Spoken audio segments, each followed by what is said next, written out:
Teman-teman, ini slide-nya apakah sudah kelihatan? Sudah ya? Sudah atau belum? Mhm. Sudah, Bu. Sudah, oke. Nah, pada malam hari ini kita akan belajar peran lembaga negara dalam pemberantasan korupsi. Ya, tentunya lembaga negara dalam pemberantasan korupsi itu tidak hanya KPK ya. Jadi ada beberapa lembaga negara ya yang berperan dalam pemberantasan korupsi gitu ya, baik pencegahan maupun penindakan ya terhadap kasus korupsi yang sudah terjadi. Nah, itu lembaga apa saja yang berperan dalam pemberantasan korupsi ya kita akan pelajari pada malam hari ini. Untuk materinya sudah saya buat dalam buku modul ya buku atau modul atau buku ajar yang sudah saya share di Adlink maupun di grup ya teman-teman nanti bisa baca dan pelajari ya. Oke, next ya. Nah, oke. Nah, oke teman-teman ya, sebagai pendahuluan nih ya. Jadi pemberantasan korupsi di Indonesia itu tidak dapat dilakukan oleh satu lembaga ya. Jadi perlu kerjasama ya dengan lembaga lain. Nah, ini ya. Jadi kalau pemberantasan korupsi itu hanya dibebankan atau ditugaskan kepada KPK, tentunya kewalahan ya, karena banyaknya kasus korupsi ya di Indonesia. Nah, jadi dibutuhkan sinergi ya antara lembaga penegak hukum dan lembaga audit negara gitu ya. Lembaga audit itu dari mana saja teman-teman biasanya lembaga audit? Ya, dari BPK ya, gitu, BPKP. Nah, itu biasanya ya audit ya, audit internal maupun audit eksternal. Nah, itu ya. Nah, kemudian fokus utama pada pembahasan kita adalah peran KPK ya, Kejaksaan, Kepolisian, BPK dan BPKP ya. Pada malam hari ini kita akan pelajari ya peranan lembaga negara dalam pemberantasan kasus korupsi ya. Nah, pertama kita akan ungkap ya, atau kita akan bahas terkait Komisi Pemberantasan Korupsi atau sering kita sebut KPK. Nah, ya. Nah, KPK ini dibentuk melalui Undang-Undang Nomor 30 Tahun 2002 ya. Kemudian direvisi oleh Undang-Undang Nomor 19 Tahun 2019 ya. Nah, kenapa sih KPK ini lahir gitu ataupun dibentuk ya gitu ya latar belakangnya lahirnya KPK ya. Itu karena krisis kepercayaan ya terhadap aparat hukum konvensional gitu ya. Jadi aparat hukum itu benar nggak sih gitu ya bekerja dengan baik maksudnya benar nggak sih gitu ya sesuai gitu ya ya pemberantasan korupsinya gitu ya secara ya adil gitu ya maksudnya pemberantasan korupsi ataupun tidak memihak. Nah, gitu ya. Nah, makanya dibentuk oleh Komisi Pemberantasan Korupsi KPK gitu ya. Kemudian korupsi dipandang sebagai extraordinary crime yang membutuhkan lembaga independen. Ini adalah kasus ya kriminal yang luar biasa ya. Kasus-kasus korupsi ya. Nah, gitu ya. Nah, karena korupsi ini tidak hanya merugikan ya, merugikan suatu lembaga ya, atau pemerintahan gitu ya. Bahkan dari korupsi tersebut bisa merugikan masyarakat ya. Nah, satu contoh ya misalnya ya, bantuan sosial bansos ya, itu harusnya sampai gitu ya, sampai ke tangan masyarakat ataupun penduduk yang membutuhkan. Nah, karena dikorupsi ataupun disunat anggarannya, akhirnya penduduk tidak bisa ya, tidak bisa menerima bantuan penuh. Itu bahkan ada sebagian yang harusnya menerima akhirnya tidak menerima bantuan. Nah, tidak hanya itu ya, dana untuk pendidikan, dana BOS ya, bantuan operasional sekolah.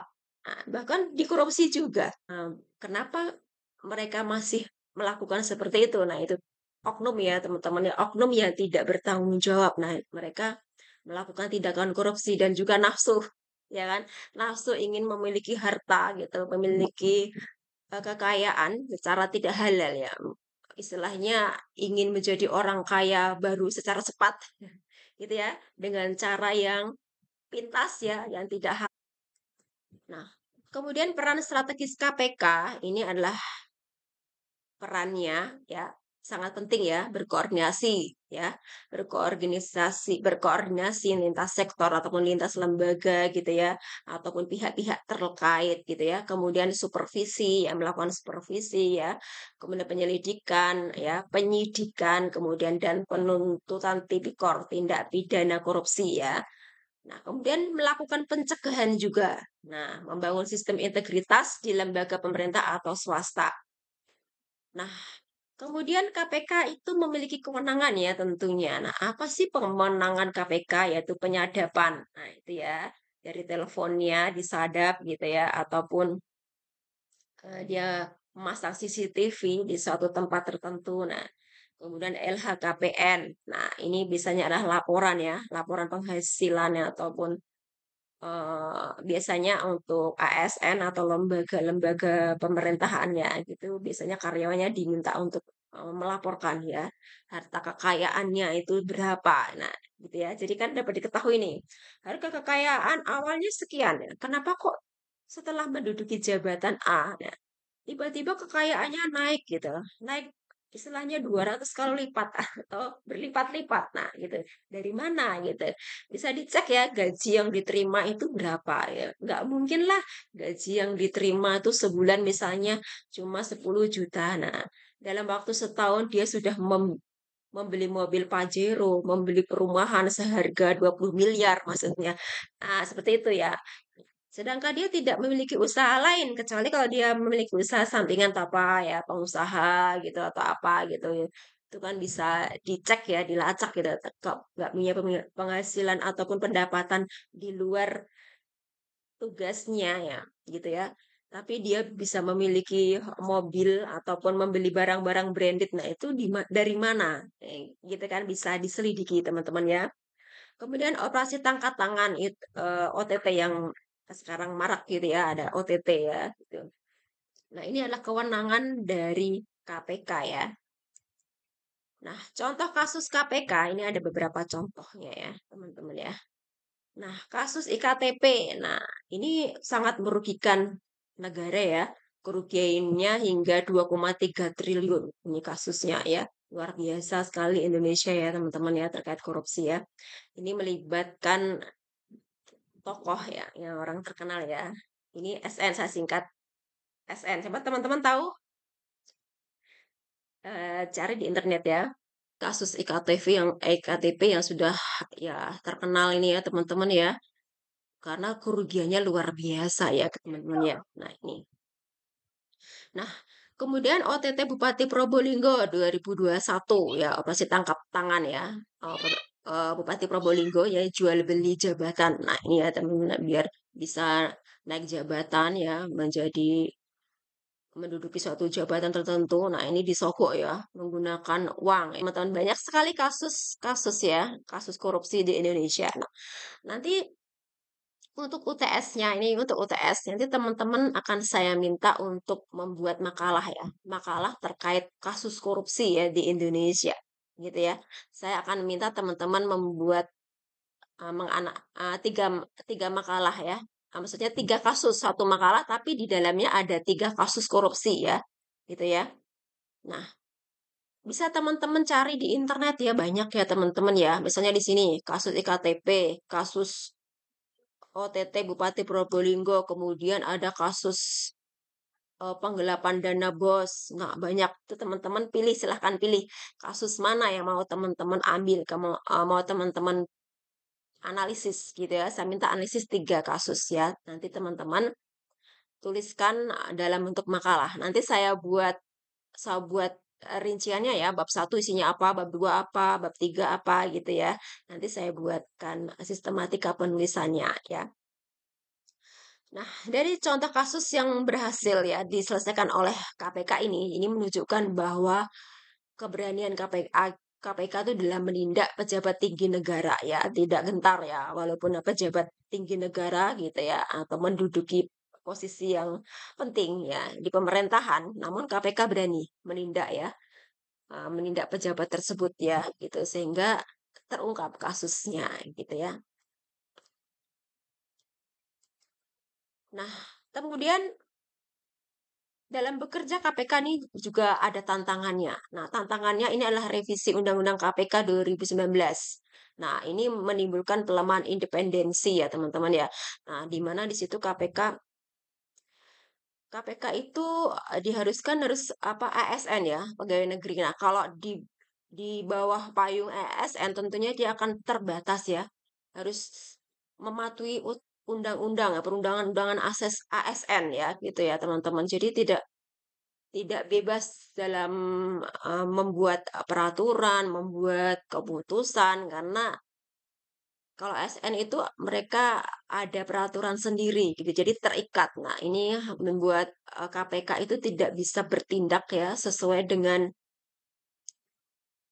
keputusan mereka. Jadi mereka tuh dibatasi gitu, jadi tidak bisa, sewenang-wenang, maksudnya mereka sesuai keputusan mereka untuk menindak menindak seseorang yang berbuat korupsi. Nah, karena di situ adanya dewan pengawas, nah, teman-teman ini yang membatasi penyadapan dan OTT. Nah, jadi harus ada persetujuan dewan pengawas gitu ya. Nah, baru KPK itu bisa bertindak. Nah, ini teman-teman. Jadi dengan adanya revisi undang-undang tersebut, ini istilahnya tindakan KPK itu jadi terbatas gitu, tidak bisa leluasa untuk bertindak gitu ya. Jadi karena adanya dewan pengawas gitu ya.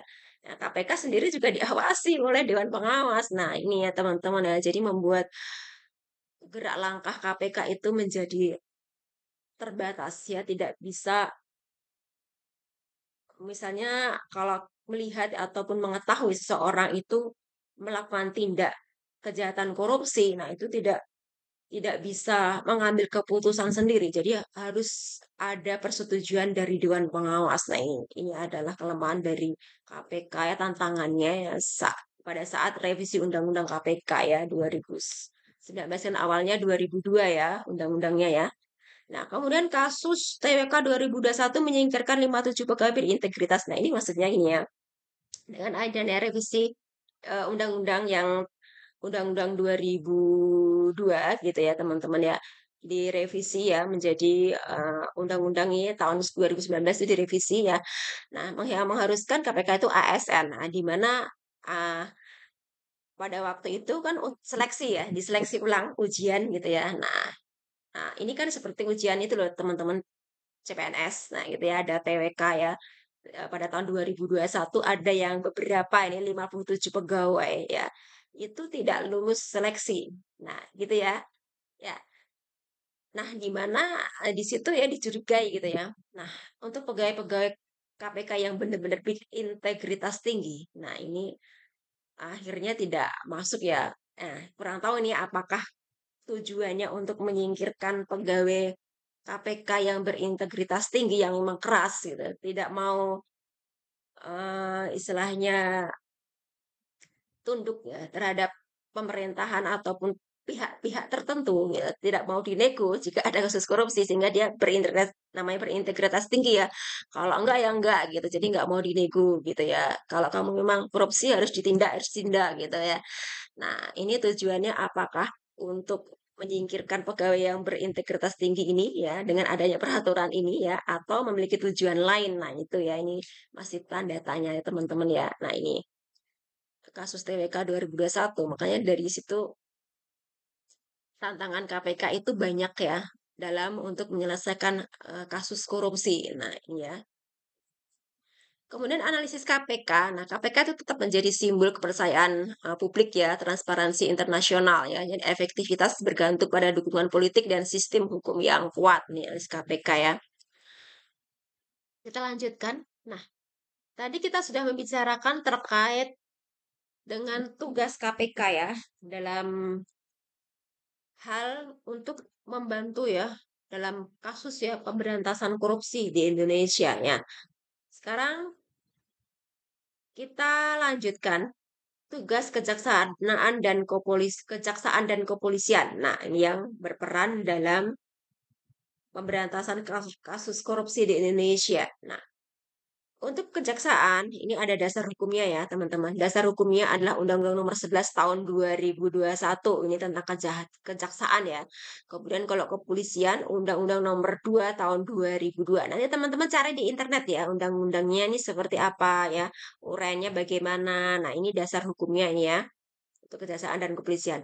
Kemudian peran umum. Nah, peran umumnya yaitu untuk menangani penyelidikan ya, penyidikan dan penuntutan perkara korupsi. Nah, ini ya. Jadi untuk penanganan kasus korupsi itu tidak hanya ditangani KPK saja. Nah, namun berkolaborasi ya ada beberapa lembaga yang menangani yaitu ini ada kejaksaan dan kepolisian. Ini juga turut berperan dalam membantu ya pemberantasan korupsi ya ataupun menangani kasus korupsi di Indonesia. Nah, ya. Kemudian ini teman-teman peran kejaksaan. Nah, apa sih peran kejaksaan? Nah, oke. Bisa minta tolong Kak Zahra Kelana untuk dibacakan peran kejaksaan. Halo Kak Zahra, Kak Zahra. Ya, oke. Minta tolong dibacakan. Jasa penentuan umum dan peran kejaksaan. Pertama, ada jaksa penuntut umum dalam perkara tipikor. Yang kedua ada jaksa besar. Korupsi Besar, kasus besarnya. korupsi Asabri 2021 sampai kerugiannya 22,7 triliun. Dan terakhir adalah dikenal aktif membongkar kasus korupsi BUMN dan keuangan negara. Nah, oke, Kak, sudah dibacakan ya. Jadi ini peran kejaksaan ya. Ya. Jaksa penuntut umum ini berperan ya dalam perkara tipikor ya, tindak pidana korupsi ya, teman-teman. Nah, kemudian kasus yang pernah ditangani oleh kejaksaan ya, kasus yang besar ini adalah kasus Asabri 2021. Kerugiannya mencapai 22,7 triliun. Nah, teman-teman. Nah, kasusnya apa sih, teman-teman? Nah, ini adalah kasus Asabri yaitu mereka menanamkan eh, dari uang ini ya, menanamkan modal namun tidak berhasil, ternyata gagal ya, dari uang dari nasabah gitu ya, diputar ya gitu, pikirnya sih dengan diputar gitu ya nanti mendapatkan untung ya besar ya, ternyata tidak jalan uangnya ya, nah itu disalahgunakan ya teman-teman. Nah ini, nah apa saja sih gitu ya yang terjadi atau kronologisnya dari kasus ini, teman-teman nanti bisa membuat makalahnya ya teman-teman ya. Makalah misalnya kasus korupsi ya. Tadi kan saya minta untuk UTS nanti buat makalah ya kasus korupsi. Nah, bisa ini ya. Kasus korupsi Asabri, teman-teman bisa ambil di internet ya. Kemudian teman-teman tuangkan di dalam makalah tersebut ya. Kasus satu, nomor satu kasus apa, nomor dua kasus apa, kasus tiga kasus tiga kasus apa. Kemudian teman-teman analisis ya, sebabnya apa, dampaknya apa, kemudian lembaga yang menanganinya siapa, ya siapa saja ya, bisa KPK ya, bisa kolaborasi ya KPK, kejaksaan, kepolisian, nah gitu teman-teman ya. Nah, tahu ini dari mana? Teman-teman tinggal baca saja di internet gitu ya. Teman-teman baca, kemudian teman-teman analisis, teman-teman buat ya dalam bentuk makalah. Nah, itu ya. Oke, untuk berikutnya, nah ini peran kepolisian. Nah, apa sih peran kepolisian ya, gitu ya. Jadi tidak hanya KPK, kejaksaan, nah kepolisian juga berperan nih dalam penanganan kasus tipikor ya, tindak pidana korupsi ya. Oke. Kak Siti Kamalia bisa minta tolong dibacakan. Halo, selamat malam Kak Siti Kamalia. Hai Ibu, Ya, oke. Bu mohon maaf ini untuk judulnya nggak kelihatan. Oh, nggak kelihatan, ketutupan ya? Ya, Iya, oke dah. oke. 10. Peran kepolisian. 1. Melalui Baris Krim Polri memiliki unit tipikor. Kasus proyek fiktif BRI tahun 2020 kerap membentuk tim gabungan atau joint investigation dengan KPK. Ya, oke. Jadi ini kepolisian ya, juga berperan ya, berperan penting ya dalam penanganan kasus ya, tindak pidana korupsi ya. Oke. Nah, kasus yang pernah ditangani apa ya? Kasus yang pernah ditangani oleh kepolisian ini adalah proyek fiktif di BRI 2020. Nah, teman-teman ya. Nah, proyek fiktifnya apa sih di BRI? Nah, teman-teman nanti bisa buat di makalah ya, gitu ya, di tahun 2020. Nah, ini ya. Jadi ada proyek-proyek ya yang fiktif gitu ya. Nah, itu berhasil dibongkar oleh kepolisian. Untuk lengkapnya teman-teman baca di internet ya teman-teman kasusnya ya. Dan teman-teman bisa buat di makalah nanti ya. Kemudian kerap membentuk tim gabungan Joint Investigation dengan KPK, ini kepolisian. Jadi eh, lintas lembaga ya. Jadi berkolaborasi ya untuk menangani kasus tipikor gitu ya. Jadi antara kepolisian, kejaksaan, KPK, mereka tuh biasanya berkolaborasi ya untuk menangani kasus ya tipikor, tindak pidana korupsi. Kemudian tantangan dan analisisnya, yang menjadi tantangan ya, ini adalah integritas aparat dan praktek mafia peradilan. Nah ini ya, aparatnya ini, integritasnya ini ya, ya loyalitasnya gitu ya. Mereka teguh pendirian nggak, jujur nggak gitu ya. Nah jangan-jangan ya, jangan-jangan maksudnya ya ada oknum gitu ya. Nah, tahu pejabat A misalnya melakukan korupsi ya, dikasih ini maaf-maaf aja, contoh aja ya, contoh ya oknum. Kalau di Indonesia ini mudah-mudahan enggak ya, semuanya baik ya, berharap begitu ya. Ini ya, petugasnya ya memiliki integritas tinggi semua ya gitu ya. Nah, kemudian konflik kewenangan antara Polri, Kejaksanaan, dan KPK ini tantangannya ya. Kemudian efektivitas bergantung pada profesionalisme dan sinergi antar lembaga. Nah, ini ya. Oke. Untuk berikutnya, BPK dan BPKP. Nah, ini apakah BPK dan BPKP? Nah, teman-teman ya. Oke, yang belum membacakan siapa ini? Kak Jessica. Ya, mungkin Kak Jessica Lubis. Halo Bu, Oke, bisa minta BPK dan tolong dibacakan. BPKB. BPK Badan Pemeriksaan Keuangan, lembaga konstitusional diatur Undang-Undang 1945, memeriksa pengelolaan keuangan negara dan melapor DPR, DPRD. BPKP, Badan Pengawasan Keuangan dan Pembangunan, lembaga pemerintah dokumen kementerian di bawah Presiden. Fokus pada pengawasan internal dan pencegahan korupsi. Ya, oke. Terima kasih Kak Jessica dibacakan. Nah, ya. Jadi BPK itu seperti yang kita tahu ya, Badan Pemeriksa Keuangan. Nah, ini lembaga konstitusi diatur Undang-Undang Dasar 1945.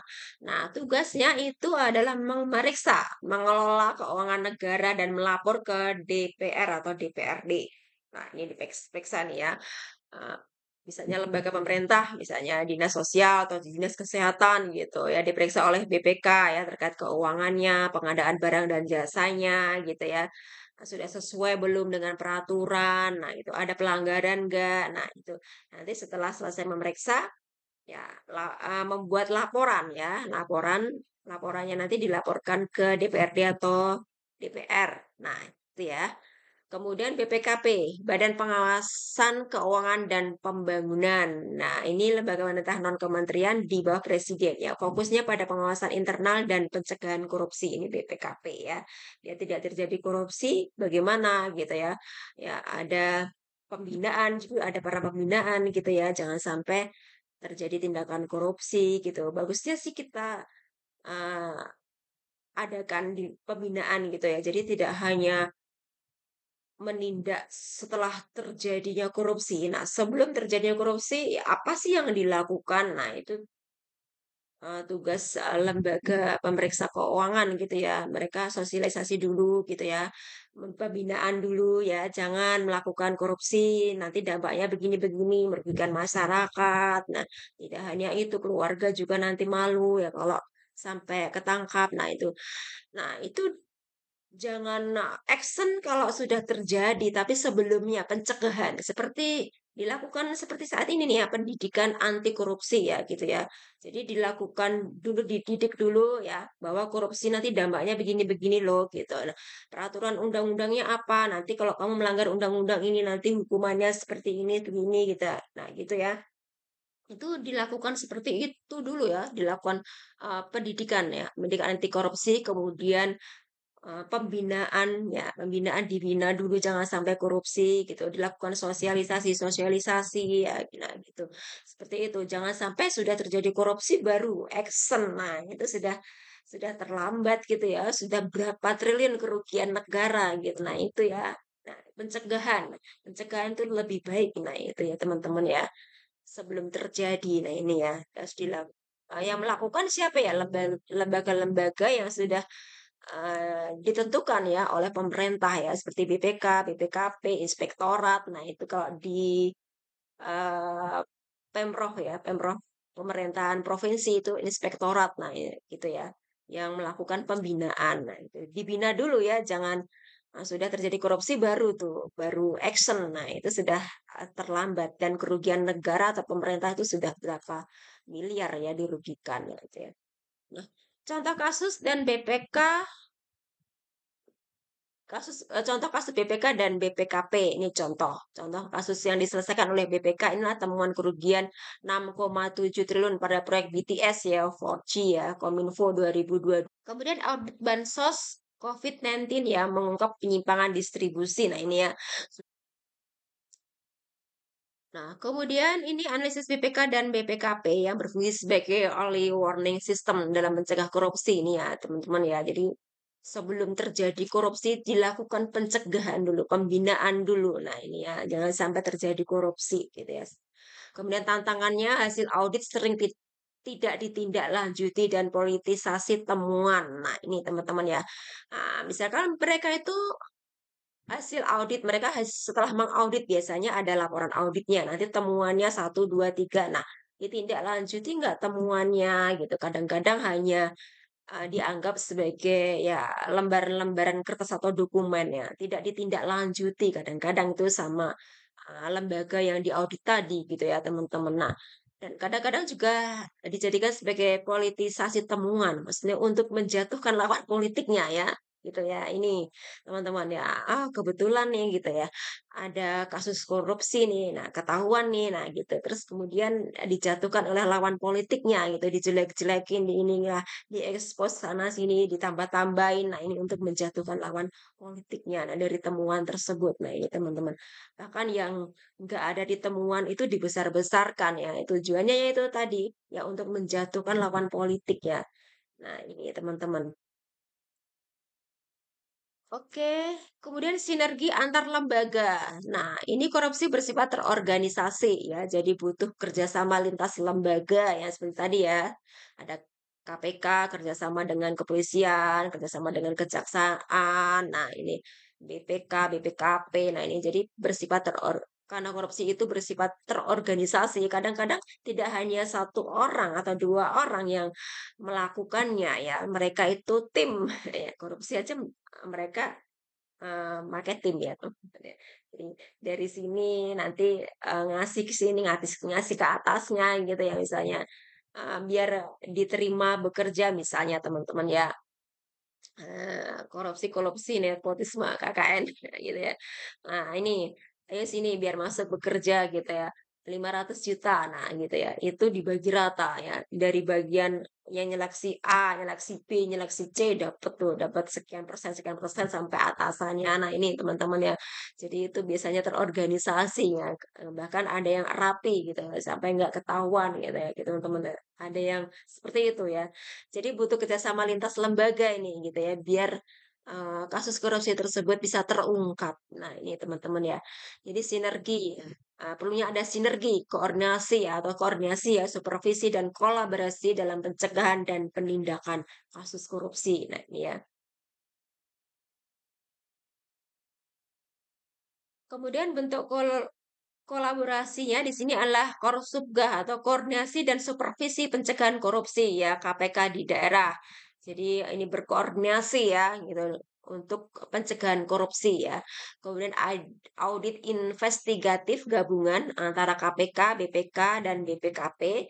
Kemudian tim gabungan penyidik atau joint investigation antara KPK, Polri, dan Kejaksaan. Kejaksaan ini adalah bentuk-bentuk kolaborasinya ya teman-teman ya. Nah, contoh nyata ini kolaborasi ya, contohnya ini kasus Jiwasraya 2020.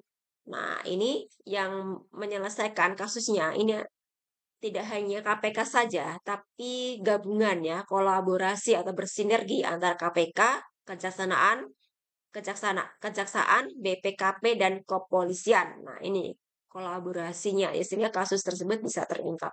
Ya, kemudian Korsubgah, koordinasi dan supervisi pencegahan korupsi. Nah, ini ternyata ya KPK itu dapat mendorong ya tata kelola perizinan dan manajemen aset daerah. Nah, ini ya. Ini contoh-contoh kolaborasi yang dilakukan dalam rangka pencegahan korupsi. Nah, namun dari sinergi atau kolaborasi tersebut ya ada kendalanya. Nah, kendalanya adalah ego sektoral dan tumpang tindih kewenangan. Nah, ya kewenangan KPK itu memiliki kewenangan sendiri, kejaksanaan sendiri ya, Kapolri sendiri atau kepolisian sendiri. Nah, teman-teman ya, ini ada tumpang tindih kewenangan gitu ya. Nah, ini kendalanya ya. Kemudian intervensi politik dan kurangnya integrasi data. Nah, intervensi politiknya ini ada yang orang-orang yang berkepentingan gitu. Ya itu tadi ya, karena politik ya, ingin menjatuhkan nama baik partai politik tertentu. Nah, itu ya yang seharusnya tidak tidak besar kasusnya gitu ya, dibesar-besarkan kasusnya gitu ya. Ada yang melaporkan yang enggak gitu ya, demi menjatuhkan partai politik tertentu gitu ya teman-teman. Nah, ini intervensi politik gitu ya. Nah, ini teman. Dan kurangnya integrasi data nih antara KPK, BPK, BPKP, kejaksaan, kepolisian. Nah, itu datanya belum terintegrasi. Nah, ini kendalanya gitu ya. Nah, oke, sebagai kesimpulan ya, teman-teman ya, pemberantasan korupsi ini adalah tanggung jawab bersama ya, tanggung jawab bersama ya. Jika melihat adanya indikasi kasus korupsi, itu bisa melaporkan ya ke KPK gitu ya, teman-teman ya. Namun biasanya orang takut ya, takut ngelaporin gitu ya.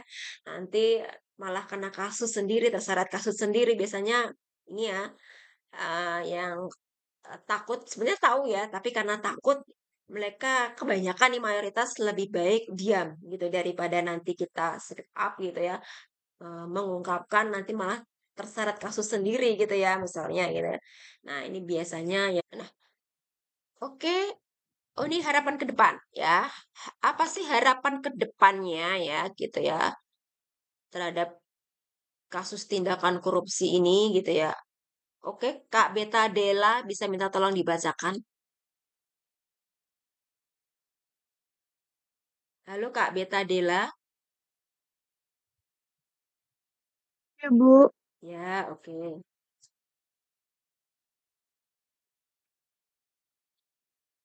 Ini dibaca, Bu. Ya, dibacakan. Harapan ke depan. Yang pertama adalah penguatan regulasi dan digitalisasi pengawasan. Yang kedua adalah komitmen membangun budaya integritas di birokrasi. Dan yang ketiga adalah perlu dukungan publik dan politik untuk memperkuat sinerga lembaga. Oke, terima kasih Kak Beta Dela sudah dibacakan. Jadi ini adalah harapan ke depannya ya. Jadi adanya penguatan regulasi dan digitalisasi pengawasan. Kemudian komitmen membangun budaya integritas di birokrasi. Kemudian adanya perlu dukungan ya publik dan politik ya untuk memperkuat sinergi lembaga. Nah, ini harapan ke depannya ya.